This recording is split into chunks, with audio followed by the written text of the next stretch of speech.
بسم اللہ الرحمن الرحیم۔ السلام علیکم دوستو، آج کی اس ویڈیو میں ہم آپ کو بتائیں گے رمضان میں موت آنے والوں کے ساتھ کیا ہوتا ہے۔ اگر کوئی روزہ رکھتے ہوئے انتقال کر جائے تو اللہ تعالیٰ اسے کون سا بڑا انعام عطا فرماتا ہے۔ جس کو رمضان میں موت آئی، کیا وہ جنت میں جائے گا؟ رمضان کے بعد جیسے ہی شیطان آزاد ہوتا ہے تو وہ مسلمانوں سے کس طرح بدلہ لیتا ہے۔ ساتھ ہی ساتھ رمضان المبارک کے مہینے میں پیش آنے والے کچھ اہم واقعات بھی ہم جانیں گے۔ دوستو، آج کی یہ ویڈیو بہت ہی دلچسپ ہونے والی ہے۔ آپ سے ریکویسٹ ہے کہ پوری ویڈیو ضرور دیکھیے گا۔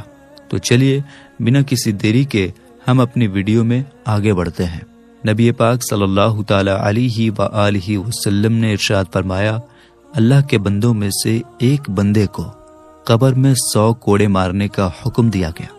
وہ اللہ سے دعا کرتا رہا یہاں تک کہ ایک کوڑا رہ گیا۔ جب وہ ایک کوڑا مارا گیا تو اس کی قبر آگ سے بھر گئی۔ جب آگ ختم ہوئی اور اس بندے کو افاقہ ہوا تو اس نے فرشتوں سے پوچھا، آخر مجھے یہ کوڑا کیوں مارا گیا؟ تو انہوں نے جواب دیا، ایک روز تو نے بغیر طہارت یعنی بے وضو نماز پڑھ لی تھی، اور ایک مظلوم کے پاس تیرا گزر ہوا تھا مگر تو نے اس کی مدد نہ کی۔ حضرت سیدنا حارث محاسبی رحمۃ اللہ علیہ فرماتے ہیں، جس کا آسان مطلب یہ ہے، ایک شخص جو اناج ماپنے تولنے کا کام کرتا تھا، اس نے یہ کام چھوڑ دیا اور عبادت میں مشغول ہو گیا۔ جب اس کی وفات موت ہو گئی تو اس کے کچھ دوستوں نے اسے خواب سپنے میں دیکھا اور پوچھا، اللہ تعالیٰ نے تیرے ساتھ کیا معاملہ کیا؟ اس نے جواب دیا، میں جس برتن جس پیمانے سے اناج ماپتا تھا اس میں ذرا سی مٹی جمی ہوئی تھی۔ میں نے اسے اچھی طرح صاف کرنے میں لاپرواہی کی، جس کی وجہ سے ہر بار ناپتے وقت تھوڑا اناج کم ہو جاتا تھا۔ میں اسی غلطی کی وجہ سے عذاب میں گرفتار ہوں۔ اسی طرح ایک اور شخص بھی اپنی ترازو تولنے والے کانٹے کو اچھی طرح صاف نہیں کرتا تھا اور اسی طرح چیزیں تول دیتا تھا۔ جب اس کی موت ہوئی تو اس کی قبر میں عذاب سزا شروع ہو گیا، یہاں تک کہ لوگوں نے اس کی قبر سے چیخنے چلانے کی آوازیں سنی۔ کچھ نیک لوگوں صالحین کو اس کی حالت پر رحم آ گیا، انہوں نے اس کے لیے مغفرت بخشش کی دعا کی۔ ان کی دعا کی برکت سے اللہ تعالیٰ نے اس کا عذاب ختم کر دیا۔ دوستو، اوپر بتائی گئی یہ دونوں ڈراؤنی حکایتیں ان لوگوں کے لیے سیکھ ہیں جو دھوکہ دے کر کم ناپ تول کرتے ہیں۔ مسلمانوں، دھوکے سے تھوڑا زیادہ مال تو مل سکتا ہے، لیکن ایسی کمائی کس کام کی؟ اکثر ایسا ہوتا ہے کہ یہ حرام کا مال دنیا میں ہی مصیبت بن جاتا ہے۔ ہو سکتا ہے کہ یہ پیسہ ڈاکٹروں کی فیس، دوائیوں، جیب کتروں، چوروں یا رشوت خوروں کے ہاتھوں چلا جائے، اور پھر ساتھ ہی ساتھ معاذ اللہ آخرت میں بھی سخت عذاب بھگتنی پڑے۔ حضرت سیدنا عبداللہ ابن مسعود رضی اللہ تعالی عنہ سے روایت ہے، نبی پاک صلی اللہ تعالی علیہ وآلہ وسلم کا فرمان جنت نشان ہے، جس کو رمضان کے وقت موت آئی وہ جنت میں داخل ہوگا، یعنی جنت میں جائے گا، اور جس کی موت یوم عرفہ یعنی 9 ذوالحجۃ الحرام کے وقت آئی وہ بھی جنت میں داخل ہوگا، اور جس کی موت صدقہ دینے کی حالت میں آئی وہ بھی داخل جنت ہوگا، جنت جائے گا۔ حضرت سیدنا انس بن مالک رضی اللہ تعالی عنہ سے روایت ہے کہ ماہ رمضان میں مردوں سے عذاب قبر اٹھا لیا جاتا ہے۔ ام المومنین سیدنا عائشہ صدیقہ رضی اللہ تعالی عنہا سے روایت ہے، انبیاء کے سرتاج صاحب معراج صلی اللہ تعالی علیہ وآلہ وسلم کا ارشاد بشارت بنیاد ہے، روزے کی حالت میں جس کا انتقال ہوا، اللہ تعالیٰ اس کو قیامت تک کے روزوں کا ثواب عطا فرماتا ہے۔ حضرت سیدنا انس بن مالک رضی اللہ تعالی عنہ فرماتے ہیں کہ میں نے رسول کریم صلی اللہ تعالی علیہ وآلہ وسلم کو فرماتے ہوئے سنا، یہ رمضان تمہارے پاس آ گیا ہے، اس میں جنت کے دروازے کھول دیے جاتے ہیں اور جہنم کے دروازے بند کر دیے جاتے ہیں، اور شیاطین کو قید کر دیا جاتا ہے۔ محروم ہے وہ شخص جس نے رمضان کو پایا اور اس کی مغفرت نہ ہوئی، کہ جب اس کی رمضان میں مغفرت نہ ہوئی تو پھر کب ہوگی؟ حضرت سیدنا ابو ہریرہ رضی اللہ تعالی عنہ فرماتے ہیں کہ رسول اکرم صلی اللہ تعالی علیہ وآلہ وسلم نے فرمایا، رمضان آ گیا، برکت والا مہینہ ہے، اللہ تعالیٰ نے اس کے روزے تم پر فرض کیے، اس میں آسمان کے دروازے کھولے جاتے اور جہنم کے دروازے بند کیے جاتے ہیں، اور اس میں مردود شیاطین قید کر دیے جاتے ہیں، اس میں ایک رات ہے 1000 مہینوں سے بہتر، جو اس کی بھلائی سے محروم رہا وہ بالکل ہی محروم رہا۔ حضرت سیدنا ابو ہریرہ رضی اللہ تعالی عنہ فرماتے ہیں، سلطان دو جہاں صلی اللہ تعالی علیہ وآلہ وسلم کا فرمان عالی شان ہے، جب رمضان آتا ہے تو آسمان کے دروازے کھول دیے جاتے ہیں، اور ایک روایت میں ہے کہ جنت کے دروازے کھول دیے جاتے ہیں اور دوزخ کے دروازے بند کر دیے جاتے ہیں، شیاطین جنزیروں میں جکڑ دیے جاتے ہیں، ایک روایت میں ہے کہ رحمت کے دروازے کھولے جاتے ہیں۔ خیر میرے دوستو، عام طور پر دیکھا یہی جاتا ہے کہ رمضان المبارک میں ہماری مسجدیں باقی مہینوں کے مقابلے زیادہ آباد ہو جاتی ہیں، نیک کام کرنا آسان لگتا ہے، اور اتنا تو ضرور ہے کہ رمضان کے مہینے میں گناہوں کا سلسلہ کچھ نہ کچھ کم ہو جاتا ہے۔ دوستو، جیسے ہی رمضان المبارک ختم ہوتا ہے، سرکش باغی شیطان آزاد ہو جاتے ہیں، اور افسوس گناہ پھر بڑھنے لگتے ہیں، خاص کر عید کے دن گناہوں کی بھرمار ہو جاتی ہے۔ ایسا لگتا ہے جیسے شیطان جو رمضان میں قید تھا اب غصے میں آ کر اسی دن ساری کسر نکال دینا چاہتا ہو۔ تفریح، منورنجن کی جگہیں بے پردہ عورتوں اور مردوں سے بھر جاتی ہیں۔ عید کے موقع پر نئی نئی فلمیں اور تازہ ڈرامے لگا دیے جاتے ہیں۔ بہت سے مسلمان شیطان کے ہاتھوں کھلونا بن جاتے ہیں، لیکن کچھ خوش نصیب لوگ ایسے بھی ہوتے ہیں جو اللہ کی یاد سے غافل نہیں ہوتے اور شیطان کے بہکاوے سے بچ کر رہتے ہیں۔ دوستو، بخارا شہر میں ایک مجوسی آگ کا پجاری رہتا تھا۔ ایک بار رمضان شریف میں وہ اپنے بیٹے کے ساتھ مسلمانوں کے بازار سے گزر رہا تھا۔ اس کے بیٹے نے کھلے عام ایک چیز کھانا شروع کر دی۔ مجوسی نے یہ دیکھتے ہی اپنے بیٹے کو تھپڑ مارا اور غصے سے کہا، تجھے رمضان کے مہینے میں مسلمانوں کے بازار میں کھاتے ہوئے شرم نہیں آتی؟ بیٹے نے جواب دیا، ابا جان، آپ بھی تو رمضان میں کھاتے ہیں۔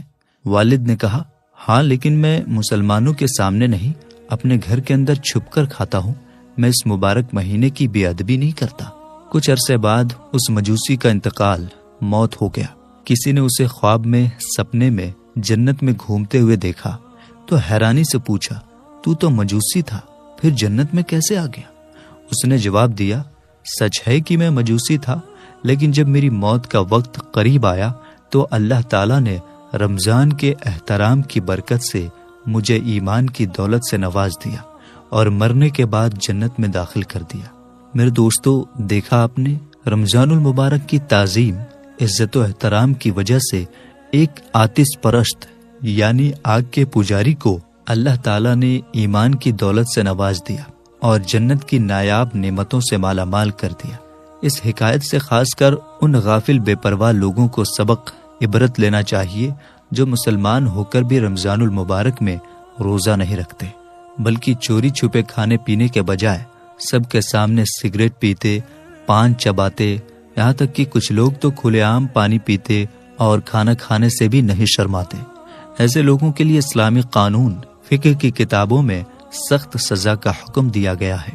روح البیان میں ہے، جو شخص ناپ تول میں خیانت کرتا ہے، قیامت کے روز اسے دوزخ کی گہرائیوں میں ڈالا جائے گا اور آگ کے 2 پہاڑوں کے درمیان بٹھا کر حکم دیا جائے گا، یہ دونوں پہاڑ ناپو اور تولو۔ جب تولنے لگے گا تو آگ اسے جلا ڈالے گی۔ دوستو، اچھی طرح سوچئے، اگر اس چھوٹی سی زندگی میں کچھ فانی سکے، ختم ہونے والے سکے کمانے کے لیے دھوکہ دیا تو کتنا سخت عذاب، سخت سزا ملے گی۔ آج معمولی گرمی بھی برداشت نہیں ہوتی تو سوچئے جہنم کی آگ کے پہاڑوں کی تپش کیسے سہ پائیں گے۔ خدا کے لیے اپنے حال پر رحم کریں اور حرام کمائی کی لالچ سے بچیں، ورنہ ناجائز حرام کمایا ہوا مال اس دنیا اور آخرت دونوں میں مصیبت ہی بنے گا۔ مشہور تابعی بزرگ حضرت سیدنا وہب بن منبہ رحمۃ اللہ تعالی علیہ فرماتے ہیں، بنی اسرائیل کے ایک نوجوان نے گناہوں سے توبہ کی، پھر 70 سال لگاتار عبادت کرتا رہا، رات جاگتا اور دن میں روزہ رکھتا، نہ کسی سائے کے نیچے آرام کرتا اور نہ کوئی عمدہ غذا کھاتا۔ جب اس کا انتقال ہو گیا تو اس کے کچھ دوستوں نے اسے خواب میں دیکھ کر پوچھا، ما فعل اللہ بکا، یعنی اللہ تعالیٰ نے تیرے ساتھ کیا معاملہ کیا؟ اس نے بتایا، اللہ تعالیٰ نے میرا حساب لیا، پھر سارے گناہ بخش دیے، مگر ایک لکڑی جس سے میں نے اس کے مالک کی اجازت کے بغیر دانتوں میں خلال کر لیا تھا، اور یہ معاملہ حقوق العباد کا تھا اور وہ معاف کروانا رہ گیا تھا، اس کی وجہ سے میں اب تک جنت سے روک دیا گیا ہوں۔ دوستو، لرز جاؤ، تھرا اٹھو کہ ایک عابد و زاہد اور نیک بندہ صرف اور صرف اس وجہ سے جنت سے روک دیا گیا کہ اس نے ایک تنکا اس کے مالک کی اجازت کے بغیر لے کر اس سے دانتوں میں خلال کر لیا اور پھر بے معاف کروائے انتقال کر گیا۔ ذرا سوچئے، غور کیجئے، اب ایک تنکے کی کہاں بات ہے؟ آج کل تو لوگ بڑی بڑی قیمتی امانتیں ہڑپ کر جاتے اور ڈکار تک نہیں لیتے۔ میرے دوستو، غور کیجئے، خوب سوچئے، جب دنیا میں روزہ چھوڑنے والوں کے لیے سخت سزا تجویز یعنی مقرر کی گئی ہے جو صرف اسلامی حاکم ہی دے سکتا ہے، تو سوچئے آخرت کی سزا کتنی ہولناک، ڈراؤنی ہوگی۔ مسلمانوں، ہوش میں آئیے، کب تک اس دنیا میں گل چھرے اڑاتے رہیں گے؟ کیا آپ کو موت نہیں آئے گی؟ کیا آپ ہمیشہ اسی طرح دندناتے گھومتے پھریں گے؟ یاد رکھیے، ایک نہ ایک دن موت ضرور آئے گی۔ موت آپ کا زندگی کا رشتہ توڑ کر آپ کو نرم بستر سے اٹھا کر مٹی کی زمین قبر پر لٹا دے گی۔ جو کمرے آج ہر طرح کے آرام اور سجاوٹ سے آراستہ سجے ہوئے ہیں، وہاں سے نکال کر آپ کو اندھیری قبر میں پہنچا دیا جائے گا۔ اس وقت پچھتانے سے کچھ ہاتھ نہیں آئے گا۔ ابھی موقع ہے، گناہوں سے سچی توبہ کر لیجئے اور نماز و روزے کی پابندی پکی عادت بنا لیجئے۔ دوستو، رمضان المبارک میں پیش آنے والے اہم واقعات سنیے۔ حضرت شیخ عبد القادر جیلانی رحمۃ اللہ علیہ کی ولادت بسعادت 1 رمضان المبارک 471 ہجری کو ہوئی۔ آپ حسنی حسینی سید، مقام غوثیت پر فائز، عابد و زاہد، ولی کامل اور سلسلہ عالیہ قادریہ عطاریہ رضویہ کے 17ویں شیخ طریقت ہیں۔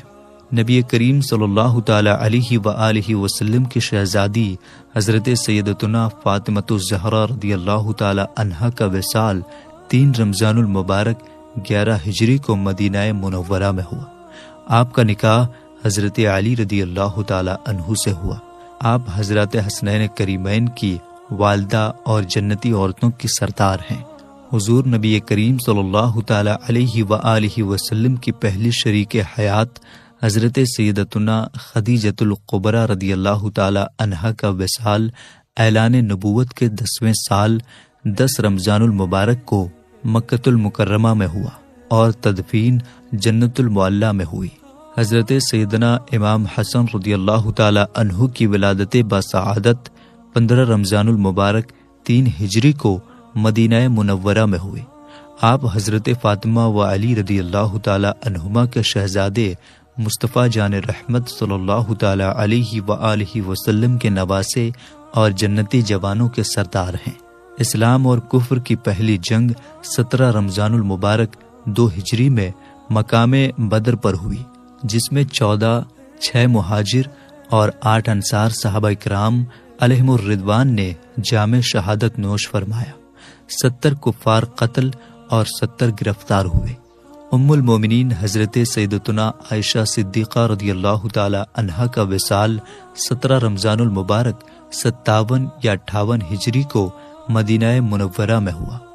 آپ حضرت ابوبکر صدیق رضی اللہ تعالی عنہ کی بیٹی حضور نبی کریم صلی اللہ تعالی علیہ وآلہ وسلم کی محبوب ترین رفیقائے حیات، عالمہ، عابدہ، زاہدہ، طیبہ، طاہرہ، محدثہ، فقیہہ اور مجتہدہ ہیں۔ خلیفہ چہارم امیر المومنین حضرت سیدنا علی المرتضیٰ کرم اللہ وجہ الکریم نے 21 رمضان المبارک 40 ہجری کو جام شہادت نوش فرمایا۔ آپ رسول کریم صلی اللہ تعالی علیہ وآلہ وسلم کے چچا زاد بھائی اور داماد ہیں، اور آپ ہی نے بچوں میں سب سے پہلے اسلام قبول کیا۔ رسول کریم صلی اللہ تعالی علیہ وآلہ وسلم کی شہزادی حضرت سیدنا رقیہ رضی اللہ تعالی عنہا کا وصال رمضان المبارک 2 ہجری میں مدینہ منورہ میں ہوا۔ آپ رضی اللہ تعالی عنہا کا نکاح خلیفہ سوم حضرت عثمان غنی رضی اللہ تعالی عنہ سے ہوا۔ رمضان المبارک 8 ہجری میں مکۃ المکرمہ فتح ہوا۔ مکی مدنی آقا صلی اللہ تعالی علیہ وآلہ وسلم نے خانہ کعبہ کو بتوں سے پاک فرمایا اور کعبہ شریف کے اندر نماز ادا فرمائی۔ اللہ پاک کی ان سب پر رحمت ہو اور ان سب کے صدقے ہماری بے حساب مغفرت ہو، آمین ثم آمین۔ حضرت سیدنا عبداللہ ابن عباس رضی اللہ تعالی عنہ سے مروی ہے کہ نبیوں کے سلطان رحمت عالم صلی اللہ تعالی علیہ وآلہ وسلم کا فرمان عالی شان ہے، بے شک جنت ماہ رمضان کے لیے 1 سال سے دوسرے سال تک سجائی جاتی ہے۔ پس جب ماہ رمضان آتا ہے تو جنت کہتی ہے، اے اللہ مجھے اس مہینے میں اپنے بندوں میں سے میرے اندر رہنے والے عطا فرما دے، اور حورین کہتی ہیں، اے اللہ اس مہینے میں ہمیں اپنے بندوں میں سے شوہر عطا فرما۔ پھر سرکار مدینہ صلی اللہ تعالی علیہ وآلہ وسلم نے ارشاد فرمایا، جس نے اس ماہ میں اپنے نفس کی حفاظت کی کہ نہ تو کوئی نشہ آور شے پی اور نہ ہی کسی مومن پر بہتان لگایا اور نہ ہی اس ماہ میں کوئی گناہ کیا، تو اللہ ہر رات کے بدلے اس کا 100 حوروں سے نکاح فرمائے گا اور اس کے لیے جنت میں سونے، چاندی، یاقوت اور زبرجد کا ایسا محل بنائے گا کہ اگر ساری دنیا جمع ہو جائے اور اس محل میں آ جائے تو اس محل کی اتنی ہی جگہ گھیرے گی جتنا بکریوں کا ایک باڑہ دنیا کی جگہ گھیرتا ہے۔ اور جس نے اس ماہ میں کوئی نشہ آور شے پی یا کسی مومن پر بہتان باندھا یا اس ماہ میں کوئی گناہ کیا تو اللہ اس کے 1 سال کے اعمال برباد فرما دے۔ پس تم ماہ رمضان کے حق میں کوتاہی کرنے سے ڈرو، کیونکہ یہ اللہ تعالیٰ کا مہینہ ہے۔ اللہ تعالیٰ نے تمہارے لیے 11 مہینے کر دیے کہ ان میں نعمتوں سے لطف اندوز ہو اور تلذذ لذت حاصل کرو، اور اپنے لیے 1 مہینہ خاص کر لیا ہے، بس تم ماہ رمضان کے معاملے میں ڈرو۔ میرے دوستو، معلوم ہوا جہاں ماہ رمضان المبارک کی تعظیم کرنے والوں کے لیے اخروی انعامات و اکرامات کی بشارت ہیں، وہاں اس مبارک مہینے کی ناقدری کرتے ہوئے اس میں گناہ کرنے والوں کے لیے وعیدات بھی ہیں۔ اس حدیث پاک میں نشہ آور چیز پینے اور مومن پر بہتان باندھنے کا خصوصیت کے ساتھ تذکرہ ہے۔ یاد رکھیے، شراب ام الخبائث یعنی برائیوں کی ماں ہے، اس کا پینا حرام اور جہنم میں لے جانے والا کام ہے۔ حضرت سیدنا جابر رضی اللہ تعالی عنہ سے روایت ہے، سرکار مدینہ صلی اللہ تعالی علیہ وآلہ وسلم نے فرمایا، جو چیز زیادہ مقدار میں نشہ لائے تو اس کی تھوڑی سی مقدار بھی حرام ہے۔ اور دوستو، ہم امید کرتے ہیں کہ آج کی ہماری یہ ویڈیو آپ کو اچھی طرح سمجھ میں آ گئی ہوگی۔ ویڈیو بہت ہی انفارمیٹو تھی۔ اس ویڈیو کو اپنے دوستوں رشتہ داروں میں ضرور شیئر کیجیے۔ ملیں گے انشاءاللہ تعالی ایک اور نئی ویڈیو کے ساتھ۔ السلام علیکم، اللہ حافظ۔